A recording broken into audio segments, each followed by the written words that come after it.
Welcome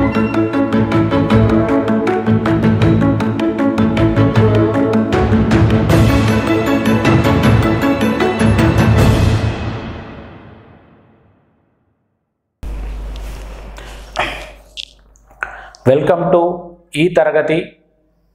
నేను గుండె మల్లేశంను, physics, chemistry, science and technology ఫ్యాకల్టీని. గత 18 సంవత్సరాల నుండి తెలంగాణతో పాటు ఆంధ్రప్రదేశ్లోని ఎన్నో సంస్థల్లో నేను ఫ్యాకల్టీగా పనిచేశాను. ఇందులో సివిల్ సర్వీసెస్ ప్రిలిమ్స్ అండ్ మెయిన్స్తో పాటు group 1 prelims and mains, group 2 sub inspector, SSC, RRB, మరి ఎస్ఎస్సి ఆర్ఆర్బితో పాటు డిఎస్సి ఎగ్జామ్స్కి టీచింగ్ చేశాను. మరి ఈ తరగతి అనే సంస్థ వారు ఏపీ తెలంగాణలో ఉన్నటువంటి నిష్ణాతునైనటువంటి అనుభవజ్ఞుడైనటువంటి మరి ఎంతో మందిని ప్రభుత్వ ఉద్యోగులుగా తీర్చిదిద్దినటువంటి ఫ్యాకల్టీతో ఒక గ్రూప్ని ఏర్పాటు చేసి, ఒక టీంని ఏర్పాటు చేసి ఆ టీం ద్వారా పాఠాలు చెప్పిస్తున్నారు. కాబట్టి మీరు కూడా ఈ పాఠాలను విని సద్వినియోగం చేసుకొని, అర్థం చేసుకొని ఖచ్చితమైన విజయాలు సాధిస్తారు, ఖచ్చితంగా విజయాన్ని సాధిస్తారని ఆశిస్తున్నాను. మరి నేను చెప్పేటువంటి సబ్జెక్ట్ ఇందులో physics, chemistry, science and technology. ఇందులో physics, chemistry, science and technology. మరి ఫిజిక్స్ నుండి ఇదివరకు ఒక 10 నుండి 15 వరకు క్వశ్చన్స్ ఇచ్చేవాళ్ళు. మరి ఎప్పుడైతే రాష్ట్రాల విభజన జరిగిందో అప్పటి నుండి కొంచెం వెయిటేజ్ తగ్గించడం జరిగింది. ఎందుకంటే ఏబిపిఎస్సిలో కానీ టీఎస్పిఎస్సిలో కానీ అదనంగా మరికొంత సిలబస్ చేర్చారు. ఇందులో అంతర్జాతీయ సంబంధాలు, international relations, science and technology, తర్వాత స్పెషల్ ఎంఫసిస్ ఆన్ జాగ్రఫీ పైన ప్రత్యేకమైన దృష్టి, తెలంగాణ వాళ్ళు తెలంగాణ పైన, ఏపీ వాళ్ళు ఏపీ పైన, దీంతోపాటు జనరల్ ఇంగ్లీష్ కూడా ఇందులో జోడించేసరికి మరి ఈ మిగతా సబ్జెక్ట్స్ వెయిటేజ్ కొంతవరకు తగ్గింది. అందులో ఫిజిక్స్ కూడా తగ్గుతుంది. ఒక 10 to 12 క్వశ్చన్స్ వరకు ఫిజిక్స్ నుండి ఇవ్వచ్చు. అలాగే కెమిస్ట్రీ నుండి ఒక 4-5 క్వశ్చన్స్ వరకు ఇచ్చే అవకాశాలు ఉన్నాయి. కొన్ని సందర్భాల్లో 3-4 క్వశ్చన్స్ లేదా 3 నుండి 5 క్వశ్చన్స్ వరకు కెమిస్ట్రీ నుండి వచ్చే అవకాశాలు ఉంటాయి. అలాగే సైన్స్ అండ్ టెక్నాలజీ నుండి ఒక 6 to 10 క్వశ్చన్స్ వరకు వచ్చే అవకాశాలు ఉన్నాయి. సో మరి మనకు ముందుగా నేను చెప్పేది ఏంటంటే ఇందులో ఫిజిక్స్. మరి ఫిజిక్స్ అనేది దీని నుండి ఒక 10 to 12 క్వశ్చన్స్ వరకు వచ్చే అవకాశాలు ఉన్నాయి. కాబట్టి మరి ఫిజిక్స్ గురించి ముందుగా చెప్పేసుకుందాం. ఫిజిక్స్ను మనం భౌతిక శాస్త్రం అంటాం. మరి ఇందులో 8 to 10 క్వశ్చన్స్ వరకు వచ్చే అవకాశాలు ఉంటాయి. మరి ఫిజిక్స్లో మనకు ఎలాంటి క్వశ్చన్స్ ఇచ్చే అవకాశాలు ఉన్నాయి? ఒకటి, ఫిజిక్స్లో అడిగేటువంటి క్వశ్చన్స్ 3 రకాలుగా ఉంటాయి. ఒకటి స్టాటిక్ జీకే క్వశ్చన్స్ ఉంటాయి ఇందులో. రెండవది వచ్చేసి ఇందులో ప్యూర్ సైన్స్ నుండి క్వశ్చన్స్ ఉంటాయి, ప్యూర్ సైన్స్. థర్డ్ పార్ట్ వచ్చేసి అప్లైడ్ సైన్స్ అనేటువంటిది ఉంటుంది. అప్లైడ్ సైన్స్ అనేటువంటి ఈ 3 రకాల క్వశ్చన్స్ మనకు ఉంటాయి. ఫస్ట్ వన్ స్టాటిక్ జీకే అంటే ఇది సాధారణంగా ఈ డేటా మారదు. శాస్త్రవేత్తల వ్యక్తిగతానికి సంబంధించిన క్వశ్చన్స్, వాళ్ళ ఆవిష్కరణలు మరియు పరికరాలు వాటి గురించి అడిగినట్లయితే దాని స్టాండర్డ్ జీకే అంటారు. ఉదాహరణకు టెలిస్కోప్ను కనుగొన్న శాస్త్రవేత్త ఎవరు, మైక్రోస్కోప్ను కనుగొన్నది ఎవరు, న్యూటన్ ఏ దేశస్థుడు, ఐన్స్టీన్కి ఏ సిద్ధాంతానికి నోబెల్ ప్రైజ్ లభించింది, ఇలాంటివి స్టాండర్డ్ జీకే అంటాం. మనం దీన్ని స్టాటిక్ జీకే అని కూడా అంటాం. తర్వాత సెకండ్ పార్ట్ వచ్చేసి ఏంటంటే ఇందులో pure science, higher level mathematical equations కానీ, డెరివేషన్స్ కానీ, ప్రాబ్లమ్స్ కానీ ఇచ్చినట్లయితే, లేదా భౌతిక రాశులకు ప్రమాణాలు కనుక ఇచ్చినట్లయితే దాన్ని ప్యూర్ సైన్స్ అంటాం. ఇస్తే ఒక క్వశ్చన్ ఇవ్వచ్చు. స్టాటిక్ జీకే నుండి కూడా ఒక క్వశ్చన్ వరకు ఇవ్వచ్చు. ఒకటి కంటే సాధారణంగా ఒకటి ఇవ్వకపోవచ్చు. ఆ ఒకటి కూడా కొన్ని సందర్భాల్లో ఇవ్వకపోవచ్చు. ప్యూర్ సైన్స్ నుండి కూడా 1 వరకు క్వశ్చన్ ఇవ్వచ్చు. కొన్ని సందర్భాల్లో 0 క్వశ్చన్స్ కూడా ఇవ్వచ్చు. సాధారణంగా నాన్ సైన్స్ వాళ్ళు ఇది ఎక్కువగా చదువుతుంటారు, సైన్స్ వాళ్ళు ప్యూర్ సైన్స్ ఎక్కువగా చదువుతుంటారు. కానీ 1కి మించి ఇవ్వకపోవచ్చు.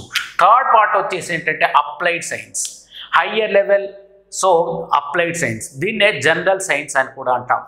ఇది దీని standardness up to 10th standard వరకు మాత్రమే.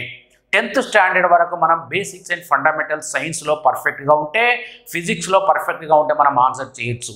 మరి బేసిక్స్ అండ్ ఫండమెంటల్స్ అంటే ఏమేమి ఉంటాయి ఇందులో అంటే 90% ఆఫ్ ది క్వశ్చన్స్ ఈ పార్ట్ నుండి ఇస్తాడు. అంటే ఫిజిక్స్ నుండి ఒక 10 క్వశ్చన్స్ ఇచ్చాడంటే మినిమం 9 క్వశ్చన్స్ దీని నుండి ఉంటాయి. 20 క్వశ్చన్స్ ఇచ్చాడంటే 18 క్వశ్చన్స్ ఈ పార్ట్ నుండి ఉంటాయి. కాబట్టి మినిమం ఈ రకంగా ఉంటాయి. 90% ఆఫ్ ది క్వశ్చన్స్ దీని నుండే ఉంటాయి. ఏముంటాయి ఇందులో అంటే బేసిక్స్ అండ్ ఫండమెంటల్స్ ఉంటాయి up to 10th standard.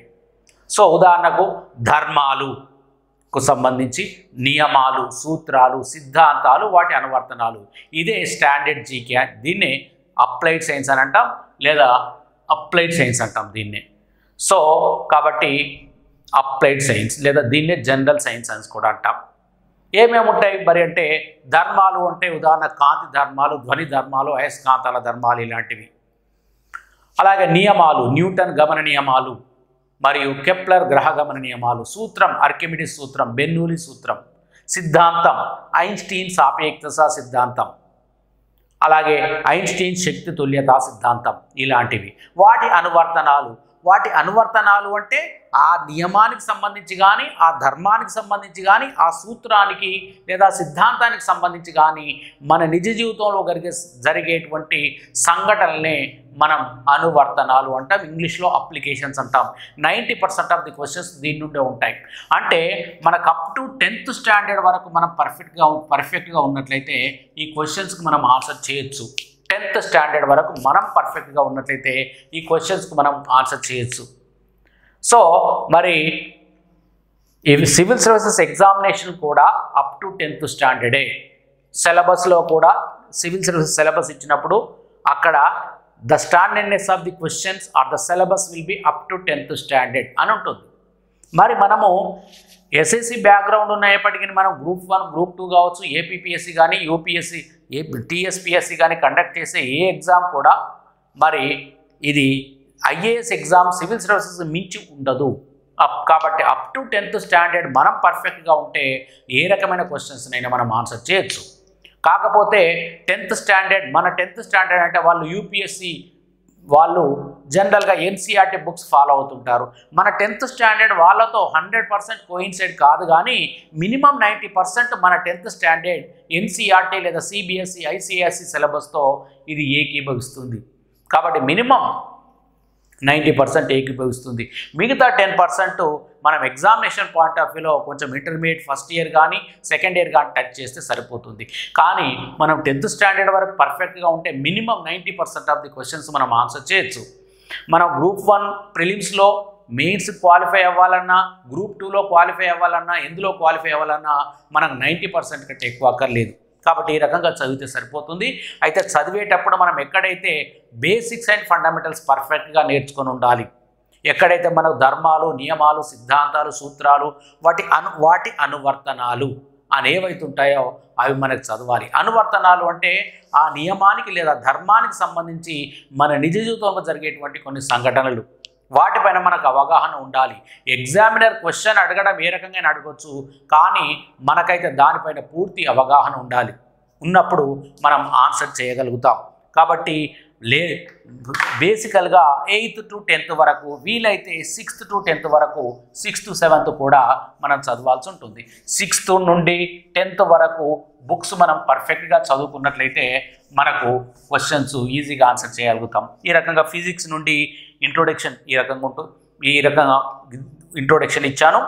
Chemistry అంటే సాధారణంగా ఎక్కువగా కెమిస్ట్రీలో కూడా మనకు 8th, 9th, 10th basics and fundamentals మనకు పర్ఫెక్ట్గా తెలుసుంటే ఆన్సర్ చేయొచ్చు.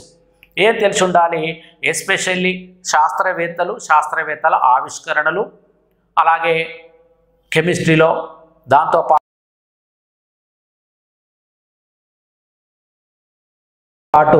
మూలకాలు మరి వాటి నిజ జీవితంలో మన ఉపయోగాలు, రసాయనిక సమ్మేళనాలు, నిజ జీవితంలో వాటి ఉపయోగాలు, మరి వాటి రసాయనిక నామాలు, వాటి ఉపయోగాలు ఇంతవరకు తెలిసినట్లయితే మనం కెమిస్ట్రీలో ఆన్సర్ చేయొచ్చు. మరి సైన్స్ అండ్ టెక్నాలజీ అంటే మరి ఇందులో రీసెంట్ డెవలప్మెంట్స్ ఎక్కువగా ఉంటాయి. సైన్స్ అంటే వాస్తవాన్ని తెలుసుకోవడం, వాస్తవాన్ని కనిపెట్టడం అని అర్థం. శాస్త్రం అంటాం లేదా సైన్స్ అని కూడా అంటాం తెలుగులో.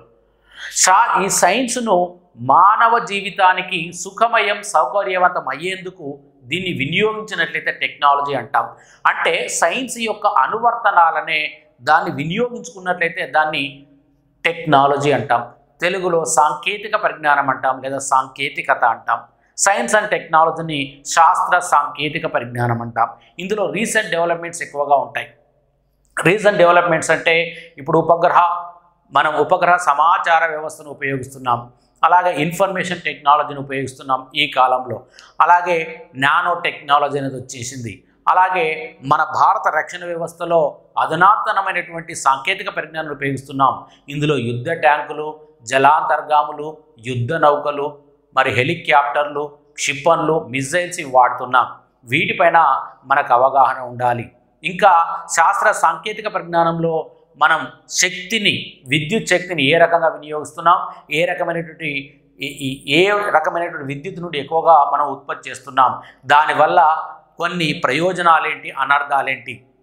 కాబట్టి ఏ శక్తి వల్ల, ఏ రకమైన శక్తి వల్ల ఎలాంటి ప్రయోజనాలు ఉన్నాయి, ఎలాంటి అనర్థాలు ఉన్నాయి, ఎంత శాతం, మరి ప్రజెంట్ స్టాటిస్టిక్స్ ఈ సంవత్సరం ఎంత, రాబోయే సంవత్సరాల్లో ఇది ఎలా మారుతుంది, ఇలాంటి అంశాలపైన మనకు అవగాహన ఉండాలి.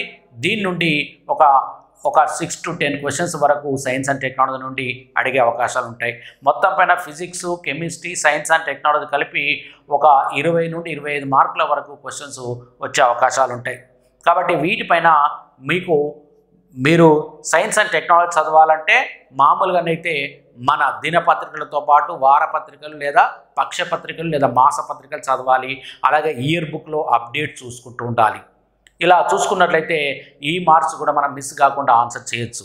మరి ముందుగా మనం ఇక్కడ ఫిజిక్స్లో మనం ఫస్ట్ టాపిక్ భౌతిక రాశులు కొలతలు అనేటువంటి టాపిక్ను మనం స్టార్ట్ చేస్తున్నాం. ఇప్పుడు భౌతిక రాశులు కొలతలు. భౌతిక రాశులు కొలతలు. ముందు భౌతిక రాశి అంటే ఏంటి?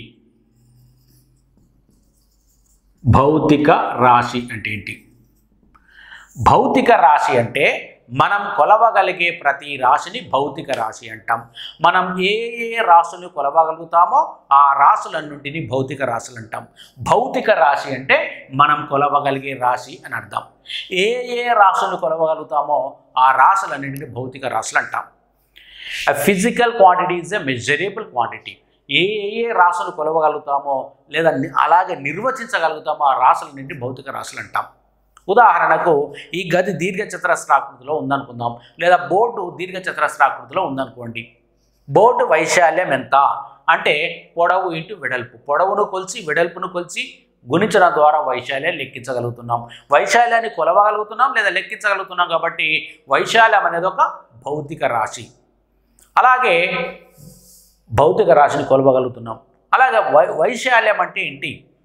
ఒక వస్తువు ఆక్రమించే మొత్తం ప్రదేశాన్ని దాని వైశాల్యం అంటాం. ఒక వస్తువు కలిగి ఉన్న మొత్తం ప్రదేశాన్ని దాని వైశాల్యం అంటాం.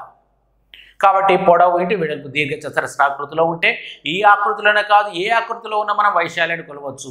చతురస్రాకృతిలో ఉంటే భుజం స్క్వేర్ వైశాల్యం, అలాగే త్రిభుజ వైశాల్యాన్ని కొలవచ్చు మనం. వృత్త వైశాల్యాన్ని, అర్ధవృత్త వైశాల్యాన్ని ఈ రకంగా కొలవచ్చు మనం.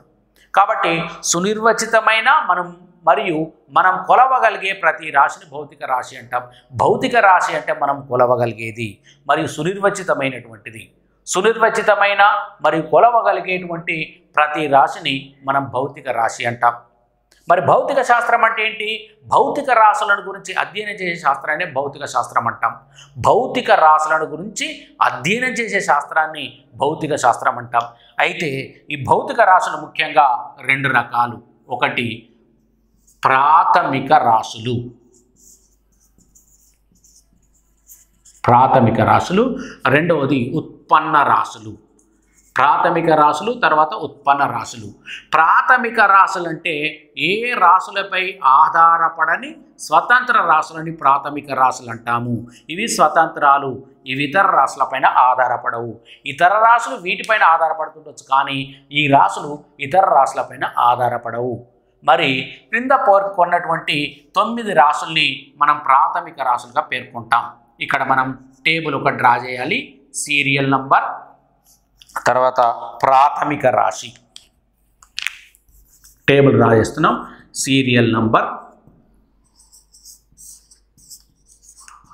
ప్రాథమిక రాశి, ఎస్ఐ యూనిట్. ఎస్ఐ యూనిట్ దీన్నే అంతర్జాతీయ ప్రమాణం అని కూడా అంటాం తెలుగులో.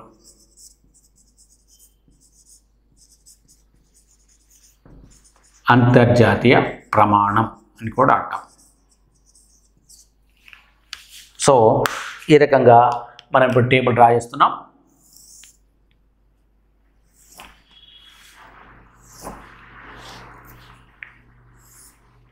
మొత్తం 9 ప్రాథమిక రాశులు ఉన్నాయి కాబట్టి మనం సీరియల్ నంబర్ అంటే మొత్తం 9 నంబర్స్ రాయాల్సి ఉంటుంది ఇక్కడ. వీటిలో నంబర్ 1 పొడవు. పొడవుకు అంతర్జాతీయ ప్రమాణం లేదా ఎస్ఐ యూనిట్.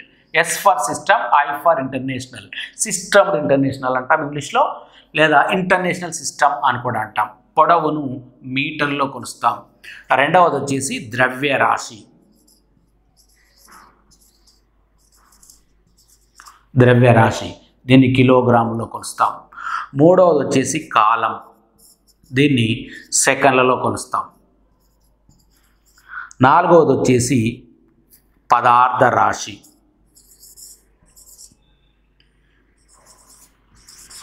పదార్థ రాశి దీన్ని మోల్స్లో కొలుస్తాం. MOLE సూచించడం MOLతో సూచిస్తాం. నెక్స్ట్ ఐదవది వచ్చేసి కాంతి తీవ్రత.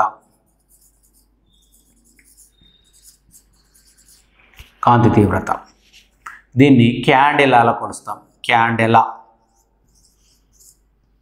సూచించడం CDతో సూచిస్తాం. ఆరవది వచ్చేసి ఉష్ణోగ్రత.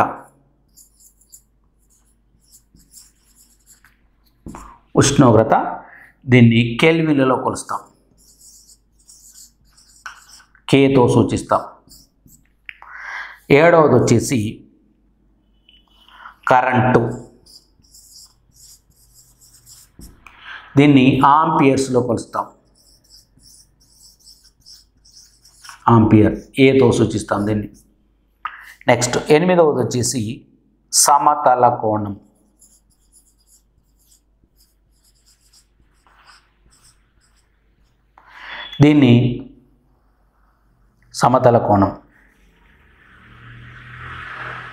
దీన్ని రేడియన్స్లో కొలుస్తాం.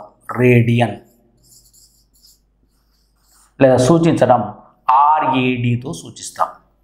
తొమ్మిదవది వచ్చేసి ఘన కోణం.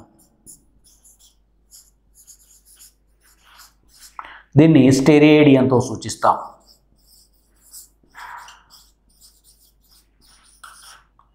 SRతో సూచిస్తాం దీన్ని. SRతో. ఈ రకంగా ఈ 9 రాశుల్ని మనం ప్రాథమిక రాశులు అంటాం. ఇవి స్వతంత్రాలు. ఇవి ఇతర రాశులపైన ఆధారపడవు. ఇతర రాశులు వీటిపైన ఆధారపడుతుండొచ్చు, కానీ ఈ 9 రాశులు ఇతర రాశులపైన ఆధారపడవు. అందువల్ల వీటిని ఏమంటామంటే స్వతంత్ర రాశులు అంటాం. సో ఇవి ప్రాథమిక రాశులు, ఈ స్వతంత్రాలు, ఫండమెంటల్ క్వాంటిటీస్ అంటాం ఇంగ్లీష్లో. రెండవది వచ్చేసి ఉత్పన్న రాశులు. ఉత్పన్న రాశులు అంటే ఏంటి? ప్రాథమిక రాశుల నుండి ఉత్పాదించుకోబడిన రాశులను ఉత్పన్న రాశులు అంటాం. ఇవి ప్రాథమిక రాశుల నుండి ఉత్పాదించుకోబడిన రాశులను ఉత్పన్న రాశులు అంటాం. The quantities those which are derived from the fundamental quantities are called derived quantities అంటాం. ప్రాథమిక రాశుల నుండి ఉత్పాదించుకోబడినందున ఇవి స్వతంత్రాలు కావు. ఇవి ప్రాథమిక రాశుల నుండి ఉత్పాదించుకోబడినందున ఇవి స్వతంత్రాలు కావు. ఏమవుతాయి ఇవి? ఇవి ప్రాథమిక రాశులపైన ఆధారపడతాయి. ప్రాథమిక రాశులపై ఆధారపడతాయి. Since they are derived from the fundamental quantities, they are not independent. They depend on fundamental quantities. మరి ఉత్పన్న రాశులను ఎందుకంటాం? వీటిని ప్రాథమిక రాశుల నుండి ఉత్పాదించుకున్నాం కాబట్టి ఉత్పన్న రాశులు అంటాం. వాటి నుండి డిరైవ్ చేసుకున్నాం కాబట్టి డిరైవ్డ్ క్వాంటిటీస్ అంటాం. మరి వీటికి ఎగ్జాంపుల్స్ ఏంటి? ఉదాహరణ నంబర్ 1 వైశాల్యం. వైశాల్యం అనేది ఉత్పన్న రాశి ఎలా అవుతుంది, ఇది ప్రాథమిక రాశులపైన ఎలా ఆధారపడుతుంది అంటే వైశాల్యానికి సంబంధించి మనం ఒక సూత్రం రాయాలి. వైశాల్యం అనగానే మనకు త్వరగా గుర్తొచ్చేది దీర్ఘచతురస్రం యొక్క వైశాల్యం. దీర్ఘచతురస్రం యొక్క వైశాల్యం పొడవు ఇంటూ వెడల్పు, పొడవు ఇంటూ వెడల్పు. మరి పొడవు అనేది ఏంటి? పొడవు అనేది పొడవే, వెడల్పు అనేది కూడా పొడవే. అంటే వైశాల్యమైనటువంటి రాశి ప్రాథమిక రాశిలో ఒక రాశి అయిన పొడవు పైన ఆధారపడుతుంది. ఫర్ ఎగ్జాంపుల్ ఈ బోర్డు దీర్ఘచతురస్రాకృతిలో ఉంది. పొడవు అంటే ఏం చేస్తాం? ఈ భుజం పొడవు కొలుస్తాం. వెడల్పు అంటే ఈ భుజం పొడవు కొలుస్తాం. పొడవు అనేది పొడవే, వెడల్పు అనేది కూడా పొడవే. కాబట్టి వైశాల్యమైనటువంటి రాశి ప్రాథమిక రాశుల్లో ఒక రాశి అయిన పొడవు నుండి ఉత్పాదించుకోబడింది. అందువల్ల ఇది స్వతంత్ర రాశి కాదు. ఇది ప్రాథమిక రాశుల్లో ఒక రాశి అయిన పొడవు పైన ఇది ఆధారపడుతుంది. అందువల్ల ఇది స్వతంత్ర రాశి కాదు. మరి దీన్ని ఉత్పన్న రాశి అని ఎందుకంటాం? ప్రాథమిక రాశుల్లో ఒక రాశి అయిన పొడవు నుండి ఇది ఉత్పాదించుకోబడింది కాబట్టి దీన్ని ఉత్పన్న రాశి అంటాం. సెకండ్ ఎగ్జాంపుల్ ఘన పరిమాణం. మరి ఘన పరిమాణం అనేటువంటి రాశి వాల్యూమ్ అంటాం ఇంగ్లీష్లో. ఉత్పన్న రాశి ఎలా అవుతుంది? ఇది ప్రాథమిక రాశులపైన ఎలా ఆధారపడుతుంది అంటే ఘనపరిమాణం అనేసరికి మనం ఏదైనా ఒక ఘనపరిమాణానికి సంబంధించి ఒక సూత్రం రాయాలి. ఘనపరిమాణం అనగానే మనకు త్వరగా గుర్తుకొచ్చేది దీర్ఘ ఘనం యొక్క ఘనపరిమాణం L into B into H, పొడవు ఇంటూ వెడల్పు ఇంటూ ఎత్తు. ఉదాహరణకి గది దీర్ఘ ఘనాకృతిలో ఉందనుకోండి. పొడవు అంటే ఏంటి? పొడవు అంటే ఆ భుజం పొడవు కొలుస్తాం, వెడల్పు అంటే ఈ భుజం పొడవు, ఎత్తు అంటే ఆ భుజం పొడవు కొలుస్తాం. కాబట్టి పొడవు ఇంటూ వెడల్పు ఇంటూ ఎత్తు. కాబట్టి పొడవును కొలిచి పొడవన్నా పొడవే, వెడల్పు అన్నా పొడవే, ఎత్తు అన్నా కూడా పొడవే. పొడవు అనేది పొడవే, వెడల్పు అనేది పొడవే, ఎత్తు అనేది కూడా పొడవే. కాబట్టి ఘనపరిమాణమైనటువంటి రాశి ప్రాథమిక రాశుల్లో ఒక రాశి అయిన పొడవు పైన ఆధారపడుతుంది. ఇది పొడవు పైన ఆధారపడుతుంది. అందువల్ల ఈ స్వతంత్ర రాశి కాదు. ఘనపరిమాణ రాశి ప్రాథమిక రాశుల్లో ఒక రాశి అయిన పొడవు నుండి ఉత్పాదించుకోబడింది కాబట్టి ఇది ఉత్పన్న రాశి. ఇది పొడవు పైన ఆధారపడుతుంది కాబట్టి స్వతంత్ర రాశి కాదు. కాబట్టి థర్డ్ ఎగ్జాంపుల్ వేగం. వేగం అనేటువంటి రాశి మరి ఉత్పన్న రాశి ఎలా అవుతుంది? ఇది ప్రాథమిక రాశులపైన ఎలా ఆధారపడుతుంది అంటే వేగానికి సంబంధించి మనకు తెలిసినటువంటి సూత్రం ఏంటి? సాధారణ సూత్రం దూరం బై కాలం. దూరం by column. For example Hyderabad నుండి విజయవాడ ఎంత దూరం అంటే రోడ్డు వెంబడి పొడవు కొలవాలి. హైదరాబాద్ నుండి ముంబై ఎంత దూరం, లేదా హైదరాబాద్ నుండి వరంగల్ ఎంత దూరం, హైదరాబాద్ నుండి లేదా బెంగళూరు ఎంత దూరం అంటే రోడ్డు వెంబడి పొడవు కొలవాలి. కాబట్టి పొడవు పైన కాలం పైన ఈ రెండు అంశాలపై ఆధారపడుతుంది వేగం అనేటువంటి రాశి. ఇలా రాసుకుంటూ పోతే ఈ ఉత్పన్న రాశులన్నీ కూడా ప్రాథమిక రాశుల్లోని ఏ ఒక్క రాశి పైన కానీ, ఏ రెండింటిపైన కానీ, లేదా కొన్నింటిపైన కానీ, లేదా అన్నింటిపైన కానీ ఆధారపడతాయి. అందువల్ల ఈ స్వతంత్రాలు కావు. ఈ 9 తప్ప మిగతా ఏది కూడా స్వతంత్ర రాశి కాదు. మిగతావన్నీ కూడా ఉత్పన్న రాశులే. ఈ 9 రాశులు మాత్రం ప్రాథమిక రాశులు అంటే స్వతంత్రాలు. మిగతా అన్ని కూడా మన ఫిజిక్స్లో కనిపించే అన్ని రాశులు కూడా అవన్నీ కూడా ఉత్పన్న రాశులే. అవేవి స్వతంత్రాలు కావు. ఇక్కడ మనకు 2 రకాల క్వశ్చన్స్ అడిగే అవకాశాలు ఉన్నాయి. సో ఇదివరకు అడిగాడు మనకు. సో ఇదివరకు అడిగినటువంటివి కాంతి తీవ్రక అంతర్జాతీయ ప్రమాణం ఏది, పదార్థ రాశికి అంతర్జాతీయ ప్రమాణం ఏది, అలాగే ఉష్ణోగ్రతకు అంతర్జాతీయ ప్రమాణం ఏంటి, ఇలాంటివి అడిగాడు. ఇది ఫస్ట్ వే ఆఫ్ క్వశ్చనింగ్. రెండవ రకమైన క్వశ్చన్ ఏంటంటే క్రింది వానిలో ప్రాథమిక రాశి ఏది లేదా ప్రాథమిక రాశి కానిది ఏది. మొదటిది ఏంటంటే ఫలానా ప్రాథమిక రాశికి ప్రమాణం ఏంటి అని అడగవచ్చు.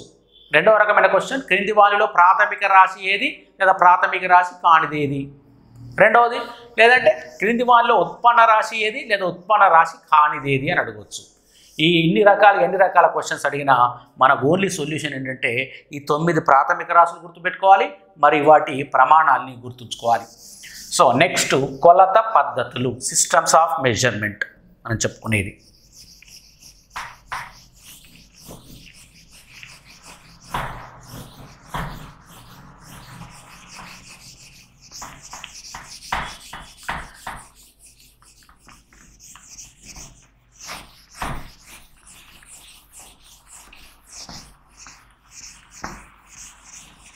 కొలత పద్ధతులు,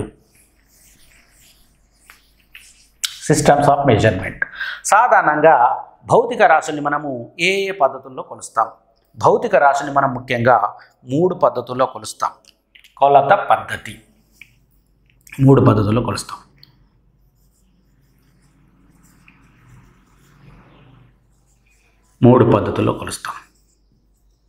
కొలత పద్ధతి ఏంటంటే అవి CGS, MKS మరియు FPS అనేటువంటి 3 పద్ధతుల్లో మనం ప్రాథమిక రాశిని కొలుస్తాం. CGS, MKS, FPS ఈ 3 పద్ధతుల్లో మనం ప్రాథమిక రాశిని కొలుస్తాం.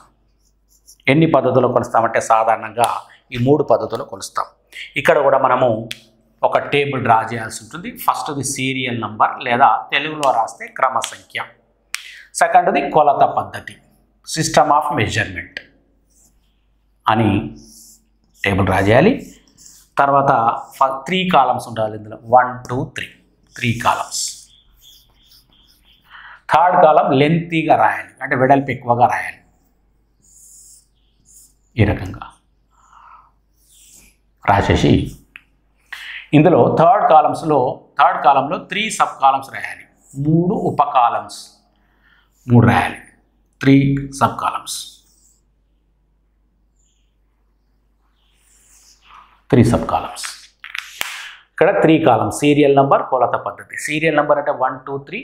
తర్వాత కొలత పద్ధతి అంటే CGS, MKS, FPS అనేటువంటి 3 పద్ధతులు. తర్వాత ఇక్కడ థర్డ్ కాలంలో మనం రాయాల్సింది ఏంటంటే కొలత పద్ధతి, సిస్టమ్ ఆఫ్ మెజర్మెంట్. ప్రాథమిక రాశి. కొలత పద్ధతి సెకండ్ కాలం వచ్చింది. థర్డ్ కాలం వచ్చేసి ప్రాథమిక రాశి.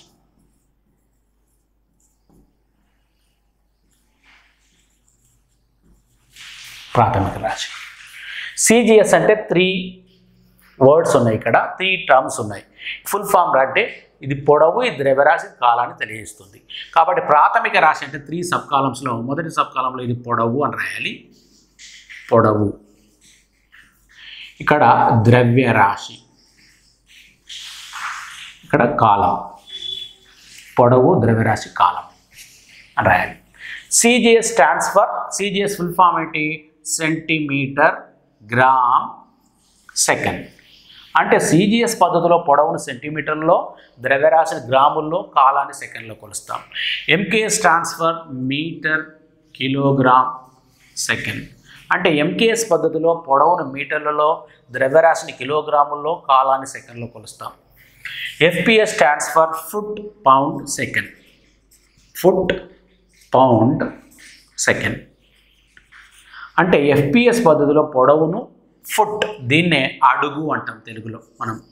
అడుగు, ఒక అడుగు జాగా అంటాం కదా, అడుగు. లేదా పాదం అని కూడా అంటాం. పాదంతో కొలుస్తాం లేదా అడుగుల్లో కొలుస్తాం మనం వాటి పద్ధతిలో పొడవును. Pound, second. నోట్, మనం ఇక్కడ గుర్తుంచుకోవాల్సినటువంటి అంశం ఏంటంటే నోట్. ఈ క్వశ్చన్ ఇదివరకు గ్రూప్ 1లో అడిగాడు, గ్రూప్ 2లో అడిగాడు. క్రింది వానిలో కాలానికి ప్రామాణిక ప్రమాణం ఏది అన్నాడు. Which of the following is the standard unit for time అన్నాడు. సెకనా, మినట, అవరా, డేనా అన్నాడు. జనరల్గా మనం కాలాన్ని సెకన్లలో కొలుస్తాం, నిమిషాల్లో కొలుస్తాం, గంటలు, రోజులు, నెలలు, సంవత్సరాల్లోనూ కూడా కొలుస్తాం. కానీ ఇక్కడ CGSలో కానీ, MKSలో కానీ, FPSలో కానీ కాలాన్ని మనం కేవలం సెకన్లలో మాత్రమే కొలుస్తాం. అంతర్జాతీయ ప్రమాణాల్లో ఇందాక చెప్పుకున్న టేబుల్, ప్రాథమిక రాశులు టేబుల్, అంతర్జాతీయ ప్రమాణాల్లో కూడా కాలాన్ని మనం సెకన్లలోనే కొలుస్తాం. కాబట్టి సెకండ్ అనేది కాలానికి ప్రామాణిక ప్రమాణం. మరి మినిట్, అవర్, డే ఇవన్నీ కూడా ఉత్పన్న ప్రమాణాలు. నిమిషం అంటే నిమిషాన్ని మనం సెకన్లలో చెప్పొచ్చు, 60 సెకన్లు. కాబట్టి నిమిషాన్నైనా సెకన్లలో చెప్పొచ్చు. ఒక గంటను కూడా మళ్ళీ సెకన్లో చెప్పొచ్చు. గంట అంటే 60 నిమిషాలు లేదా 60 × 60 సెకన్లు, 3600 సెకన్లు. ఒక రోజును కూడా మనం సెకన్లలో చెప్పొచ్చు. రోజు అంటే 24 × 60 × 60 సెకన్లు, 24 గంటల రోజుకు. గంట అంటే 60 నిమిషాలు, నిమిషం అంటే 60 సెకన్లు. కాబట్టి 24 × 60 × 60. కాబట్టి నెల అయినా, సంవత్సరం, దేన్నైనా కూడా మనం సెకన్లోకి మార్చవచ్చు. కాబట్టి సెకండ్ అనేది కాలానికి ప్రామాణిక ప్రమాణం. Second is the standard unit for time అనేది కాలానికి ప్రామాణిక ప్రమాణం.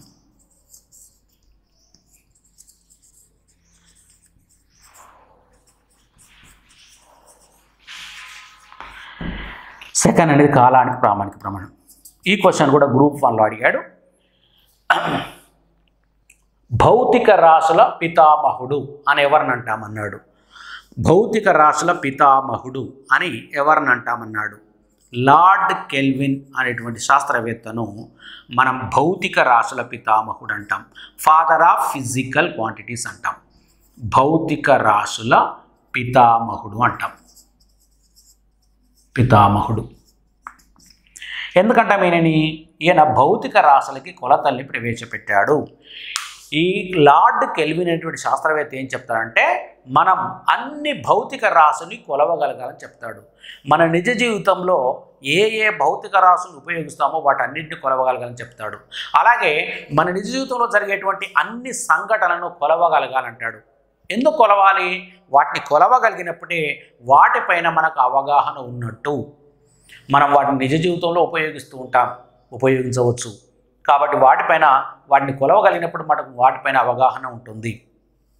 లేదా ఉదాహరణకి ఈరోజు ఎంత పని చేశాము ఆ పనిని కొలవగలగాలంటాడు. కొలవగలిగినప్పుడే ఆ పనిపైన నీకు అవగాహన ఉన్నట్టు అని చెప్తాడు. నువ్వు చేసిన పని నువ్వే కొలవలేకపోతే ఆ పనిపైన నీకు అవగాహన లేనట్టే, లేదా చిత్తశుద్ధి లేనట్టే అంటాడు. కాబట్టి మనం చేసేటువంటి ప్రతి పనిని కొలవగలగాలని చెప్పి చెప్పినటువంటి శాస్త్రవేత్త ఈయన. అలాగే శాస్త్ర సాంకేతిక అభివృద్ధి కొరకు కూడా భౌతిక రాశులు కొలవాలి, వాటికి ప్రమాణాలు ప్రవేశపెట్టాలి అని చెప్పాడు. ఈరోజు మనము అద్భుతమైనటువంటి టెక్నాలజీ వాడుతున్నాం. 4G టెక్నాలజీలో మనం సోషల్ మీడియా వాడుతున్నాం. ఏం చేస్తున్నాం? సాధారణ మానవుడు కూడా తన అభిప్రాయాన్ని అన్ని అంశాలపైన తన అభిప్రాయాన్ని వెలుబుచ్చగలుగుతున్నాడు. ఇంటర్నెట్తో పాటు ఎన్నో సదుపాయాలు మనం పొందుతున్నాం. Television, mobile, satellite phone, mobile phones ఇవన్నీ వాడుతున్నాం.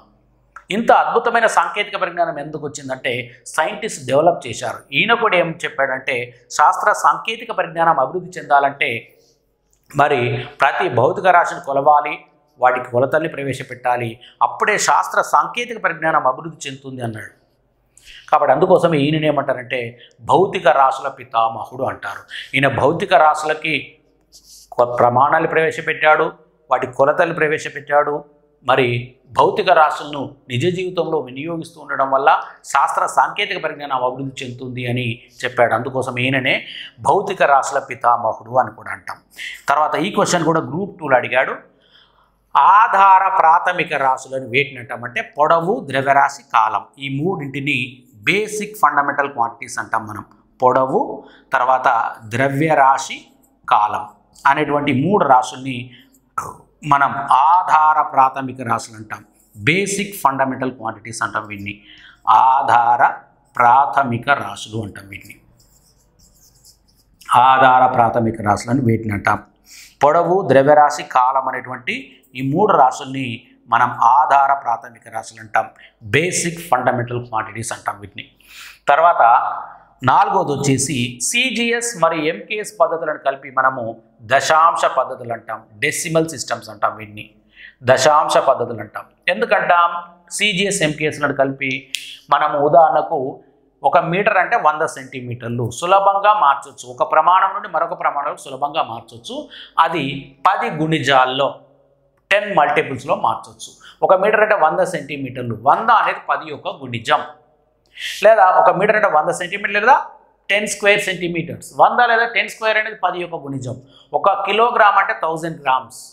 1000 అనేది 10 యొక్క గుణిజం. 1 కిలోగ్రామ్ అంటే 1000 గ్రామ్స్ లేదా 10 క్యూబ్ గ్రామ్స్. సో 1000 లేదా 10 క్యూబ్ అనేది 10 యొక్క గుణిజం. కాబట్టి సులభంగా ఒక ప్రమాణం నుంచి మరొక ప్రమాణంలోకి మార్చవచ్చు. తర్వాత 4వది ఏంటంటే నెక్స్ట్ పాయింట్ ఏంటంటే ఎఫ్పిఎస్ పద్ధతినే మనం బ్రిటిష్ పద్ధతి అని కూడా అంటాం. ఎందుకంటాం దీన్ని బ్రిటిష్ పద్ధతి అని? దీన్ని బ్రిటిష్ వాళ్ళు ప్రవేశపెట్టారు. బ్రిటిష్ వాళ్ళు భారతదేశాన్ని పరిపాలిస్తున్నప్పుడు మన దేశంలో ఈ పద్ధతిని ప్రవేశపెట్టారు. భారతదేశమే కాదు, వీళ్ళు ప్రపంచవ్యాప్తంగా పరిపాలించారు. ఏ ఏ దేశాల్లో పరిపాలిస్తున్నారో ఆయా దేశాల్లో వాళ్ళ పద్ధతిని ప్రవేశపెట్టారు. బ్రిటిష్ సామ్రాజ్యాన్ని రవి అస్తమించిన సామ్రాజ్యం అంటారు. అంటే దాదాపు ప్రపంచ దేశంలోని అన్ని దేశాల్లో వీళ్ళు పరిపాలించారు కాబట్టి దీన్ని రవి అస్తమించిన సామ్రాజ్యం అంటారు. కాబట్టి బ్రిటిష్ పద్ధతి అని కూడా అంటారు ఎఫ్పిఎస్ పద్ధతిని. ఈ బ్రిటిష్ పద్ధతి లేదా ఎఫ్పిఎస్ పద్ధతిని ఇప్పుడు ఎక్కడా ఉపయోగించట్లేదు, కానీ దీని ఆనవాళ్ళు ఎక్కడైనా కనిపిస్తాయి. ఇక్కడైనా మనం ఎప్పుడైనా ఏదైనా ఒక షాప్కి వెళ్ళినప్పుడు, ఒక స్పోర్ట్స్ షాప్కి వెళ్ళినప్పుడు, ఒక స్పోర్ట్స్ ఐటమ్ మనం ఖరీదు చేస్తున్నప్పుడు దీని ఖరీదు ఎంత, ఇది ఎంత అంటే మన తెలియని ఒక వర్డ్ చెప్తుంటాడు, టర్మినాలజీ వాడుతుంటాడు shopkeeper. Discus throw, shot put, dumbbell, exercise చేసే డంబెల్ ఇట్లాంటివి. ఈ డంబెల్ ఇది 4 pounds, దీని కాస్ట్ ఇంత అంటాడు.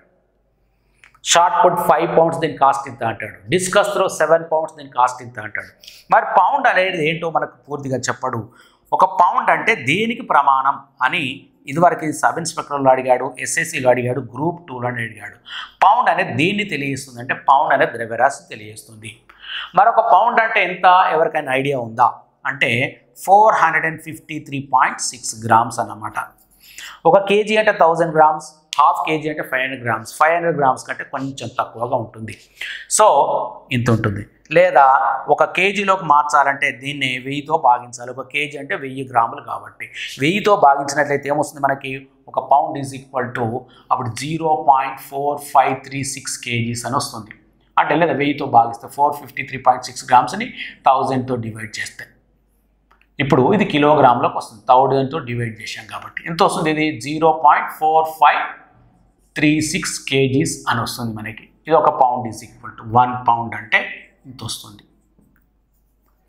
అప్పుడు ఒక కేజీ ఈజ్ ఈక్వల్ టు ఎంత, 1 kg ఈజ్ ఈక్వల్ టు ఎంత అవుతుంది, 1 kg is equal to 1/0.4536 kgs అని వస్తుంది మనకి. సో అంటే ఎంత వస్తుంది, ఇది 2.21 pounds అని వస్తుంది. 2.21 pounds అంటే ఒక కేజీ అంటే 2.21 pounds, 2 పౌండ్ల కంటే ఎక్కువ కాబట్టి. అలాగే మనము ఇంకా ఒక క్యూబిక్ ఫీట్ అంటే ఎంత అని చెప్పేసుకుందాం. ఒక cubic feet, 1 cubic feet. Cubic feet తెలుగులో దీన్నే ఘనపు అడుగు అని కూడా అంటాం. ఘనపు అడుగు అని కూడా అంటాం. ఏదైనా ఒక ఘనం ఒక అడుగు పొడవు, అడుగు వెడల్పు, అడుగు ఎత్తు ఉన్నట్లయితే దాన్ని ఒక ఘనపు అడుగు అంటాం. ఒక అడుగు పొడవు, అడుగు అనేది దేని నుండి వచ్చింది, అడుగు ఫుట్ అంటాం. ఒక ఫీట్ పొడవు, ఫీట్ వెడల్పు, ఫీట్ ఎత్తు. ఫీట్ అనేది దేని నుండి వచ్చింది, ఫుట్ నుండి వచ్చింది. ఫుట్ అంటే సింగులర్ ఫామ్, ఫీట్ అంటే ప్లూరల్ ఫామ్. ఫుట్ అంటే ఏకవచనం, ఫీట్ అంటే బహువచనం. కాబట్టి 1 feet పొడవు, ఫీట్ వెడల్పు, ఫీట్ ఎత్తు ఉండాలి. ఫీట్ అంటే ఎవరి ఫుట్ వాళ్ళు కొలుచుకోండి, సరిగ్గా ఇంత ఉంటుంది. ఎవరి ఫుట్ వాళ్ళు కొలుచుకుంటే ఇంత ఉంటుంది. సో ఒక ఫుట్ పొడవు, ఫుట్ వెడల్పు, ఫీట్ వెడల్పు, దాన్ని ఫీట్ అని కూడా అంటాం. ఫీట్ పొడవు, ఫీట్ వెడల్పు, ఫీట్ ఎత్తున్న ఒక బాక్స్ను ఊహించుకోండి. ఖాళీ బాక్స్ అనుకోండి. అందులో ఎంత నీరు పడుతుందో ఊహించుకోండి. దాన్ని ఒక ఘనపు అడుగు నీరు అంటాం. అలాగే కర్ర ముద్దును కూడా అదే రకంగా కొలుస్తారు. ఉదాహరణకు టేకు, బర్మా టేకు, నల్ల మద్ది టేకు అని ఇలాంటి టేకు రకాలు వాడతారు. మనకు పేపర్లో ఇస్తుంటాడు, టేకు తక్కువ ఖర్చుకు లభించును. ఒక ఘనపు అడుగు 2000 రూపాయలు అంటాడు. అంటే ఒక కర్ర మొద్దు, టేకు మొద్దు, 1 feet పొడవు, ఫీట్ వెడల్పు, ఫీట్ ఎత్తున్న ఆ మొద్దును, ఆ కర్ర దిమ్మెను 2000 అని ఇస్తాడు. లేదా రకాన్ని బట్టి 3000, 3500, 4000 కూడా చెప్తాడు. సో కాబట్టి ఇది క్యూబిక్ ఫీట్, ఘనపు అడుగు అంటాం దీన్ని. ఒక అడుగు పొడవు, అడుగు వెడల్పు, అడుగు ఎత్తు. దాన్ని పూర్తిగా నీటితో నింపామనుకోండి, ఫీట్ పొడవు, ఫీట్ వెడల్పు, ఫీట్ ఎత్తున్న ఆ పాత్రను పూర్తిగా నీటితో నింపామనుకోండి. ఫుట్ అనేది ఇది పొడవు, దాన్ని పూర్తిగా నీటితో నింపామనుకోండి ఎంత నీరు పడుతుంది. ఫీట్ పొడవు, ఫీట్ వెడల్పు, ఫీట్ ఎత్తున్నటువంటి ఆ బాక్స్ను క్యూబిక్ ఫీట్ అంటాం, ఘనపు అడుగు అంటాం. ఘనం అంటే పొడవు, వెడల్పు, ఎత్తు మూడింటిని గుణిస్తూ వచ్చేదే ఘనం అంటాం. పొడవు వెడల్పు రెండు సార్లు గుణిస్తే, పొడవు వెడల్పును రెండింటిని గుణిస్తే దాన్ని స్క్వేర్ అంటాం, చదరము అంటాం. సో మరి పొడవు వెడల్పు ఎత్తు 2 సమానంగా ఉన్నాయి అనుకోండి.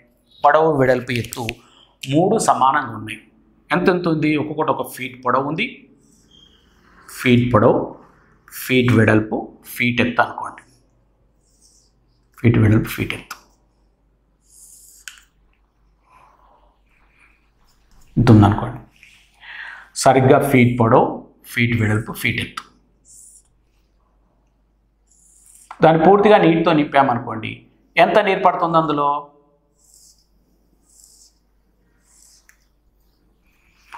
దీన్ని ఒక ఘనపడుగు నీరు అంటాం. దీన్ని ఘనపడుగు. సరిగ్గా ఫీట్ పొడవు, ఫీట్ వెడల్పు. ఫీట్ అంటే మీ పాదం ఎంత ఉంటే ఇంత కొలుసుకోండి. సరిగ్గా ఇంతే ఉంటుంది. అప్పుడప్పుడు మన ఎలక్ట్రీషియన్స్ కానీ, కార్పెంటర్స్ కానీ, మేషన్స్ కానీ టైంకి టేప్ దొరకకపోతే దీంతో కొలుస్తారు. సో కాబట్టి ఫీట్ పొడవు, ఫీట్ వెడల్పు, ఫీట్ ఎత్తున్న ఆ పాత్రలో ఎంత నీరు పడుతుందో దాన్నే ఒక ఘనపడుగు నీరు అంటాం. సాధారణంగా ఇది ఎంత ఉంటుంది? 28 లీటర్లు ఉంటుంది. 28.317 లీటర్ల నీరు పడుతుంది. మనకు చూడడానికి తక్కువ ఉంటుంది, వాస్తవానికి ప్రాక్టికల్గా ఎక్కువ ఉంటుంది. 28 లీటర్ల పైన పడుతుంది. 28 లీటర్ల 317 మిల్లీలీటర్ల నీరు పడుతుంది అన్నమాట. కాబట్టి నెక్స్ట్ 8th పాయింట్ ఏంటంటే మనం చెప్పుకునేది క్యూసెక్ అంటే ఏంటి? క్యూసెక్ ఫుల్ ఫామ్ వచ్చేసి cubic feet per second. Cubic feet per second. ఇది దేనికి ప్రమాణం? ఇది ప్రవాహ రేటుకు ప్రమాణం.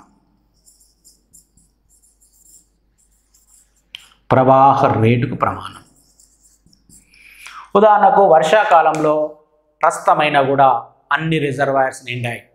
పైన జూరాల పైన ఆల్మట్టి, ఇవన్నీ నారాయణపూర్, తుంగభద్ర, శ్రీశైలం, నాగార్జున సాగర్ ఇవన్నీ నిండాయి. ఉదాహరణకు నాగార్జున సాగర్లోకి ఇన్ఫ్లో అవుట్ఫ్లో అని ఇస్తాడు, లేదా శ్రీశైలం రిజర్వాయర్లోకి ఇన్ఫ్లో అవుట్ఫ్లో అంటాడు.